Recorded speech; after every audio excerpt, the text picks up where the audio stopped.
start.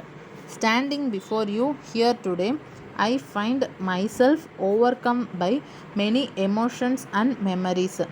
It was here that, for many years, as a member of parliament, I used to interact with fellow MPs. It was also here in this very central hall that I was sworn in as the President of India about 5 years ago. You all, honorable members, occupy an august place in this temple of democracy. You also hold a special place in my heart, which shall remain there forever. It must be a matter of special pride for all of you that you are all elected representatives of the people of India. To them, I remain eternally grateful for giving me an opportunity to serve the country as President. What the Almighty had wanted me to accomplish could not have been accomplished without the support from you all, for which I remain grateful to you. During my term, I have tried to discharge my duties to the best of my ability. But for the strength I derived from your sustained faith in me, my task might have been difficult. I have also drawn inspiration from all my illustrious predecessors. Honorable members, whether one is the President or an MP, we are all fellow travelers on this path, which is taking our country to greater heights. This path was marked out by the wise men and women who founded the Republic and wrote its constitution. While they wrote the constitution, the fact remains that it was adopted and enacted by we the people, that is, all the people of India. They are the ones who have continued to guide the journey of the Republic through their representatives, all you honorable members of Parliament. That is why the Parliament is also called the Temple of Democracy. Article 79 of our Constitution provides for a Parliament consisting of the President and the two Houses. In keeping with this constitutional provision and adding my sentiment to it, I look at the President as an integral part of the parliamentary family. As with any family, there are bound to be differences within this parliamentary family too. There would be diverging views about how to proceed further.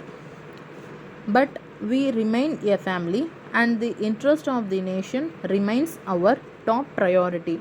Political processes operate through the mechanism of party organizations, but the parties must rise above a partisan approach and consider what is good, what is essential for the common man and women, with the spirit of nation first. When we consider the whole nation as a family, we also understand that differences are bound to crop up once in a while. Such differences can be resolved peacefully and harmoniously through dialogue. Citizens and political parties have many constitutional avenues open to them, including protests. After all, the father of our nation employed the weapon of satyagraha for that purpose. But he was equally concerned about the other side.